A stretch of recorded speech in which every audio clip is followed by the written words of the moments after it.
രാവറ്റമംഗലം ശ്രീ മഹാവിഷ്ണു ക്ഷേത്രം എന്നാണ് ഈ ക്ഷേത്രത്തിൻ്റെ മുഴുവനായ പേര്. ഇത് സ്ഥിതി ചെയ്യുന്നത് കോഴിക്കോട് ജില്ലയിലെ കൊയിലാണ്ടി താലൂക്കിൽ കൽപ്പത്തൂർ എന്ന ദേശത്താണ് ഇത് സ്ഥിതി ചെയ്യുന്നത്. ഇത് മലബാറിലെ മഹാക്ഷേത്രങ്ങളിൽ ഒന്നായിട്ടാണ് കൽപ്പത്തൂർ രാവറ്റമംഗല ക്ഷേത്രം അറിയപ്പെടുന്നത്.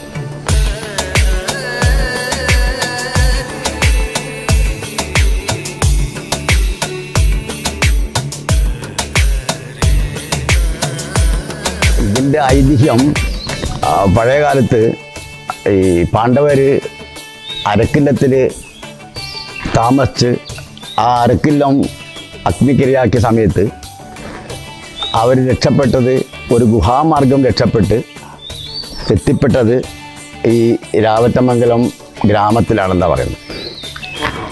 അങ്ങനെ ഇവിടെ എത്തിയ സമയത്ത് രാവറ്റ സമയം, അതായത് പകല് രാത്രി അവസാനിച്ച സമയം, അങ്ങനെയാണ് രാവറ്റമംഗലം എന്ന പേര് ഈ പ്രദേശത്തിന് കൈവന്നത്.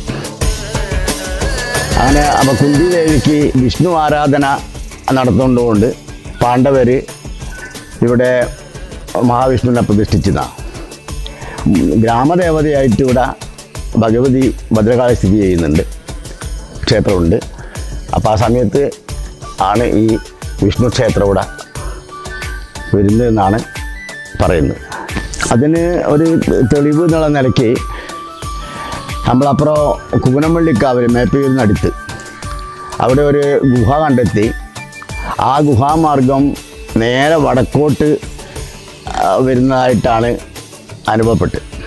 അപ്പം അത് കുറേ ദൂരം മാത്രമേ ആൾക്കാർ പോയി നോക്കിയിട്ടുള്ളൂ. അപ്പം അതൊരു ഇതിനൊരു ചെറിയൊരു തെളിവായിട്ട് എടുക്കാൻ പറ്റും.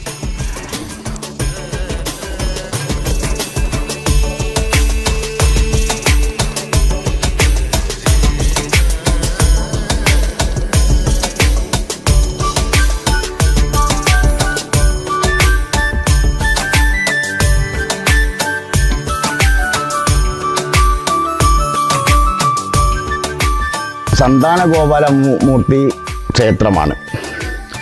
സന്താന ലബ്ധിക്കായിട്ട് അനവധി ആളുകൾ ഇവിടെ എത്തിച്ചേരി ഇവിടെ വഴിപാടുകൾ ഒക്കെ നടത്തിയിട്ട് ഒരുപാട് ആളുകൾക്ക് സന്താന ലബ്ധി ഉണ്ടായിട്ടുണ്ട്.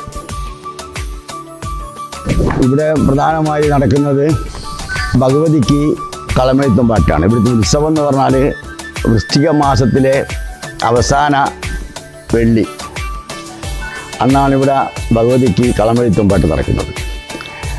അതോടനുബന്ധിച്ച് ഇവിടെ 13 വർഷമായി തുടർച്ചയായി ഭാഗവത സപ്താഹയജ്ഞം നടന്നിട്ടുണ്ട്. അത് മലബാറിലെ ക്ഷേത്രങ്ങളിൽ വളരെ അപൂർവമാണ്.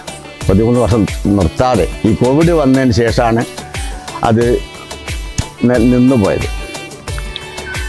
പിന്നെ തിരുവോണ നാളിലിവിടെ അന്നദാനം നടക്കും.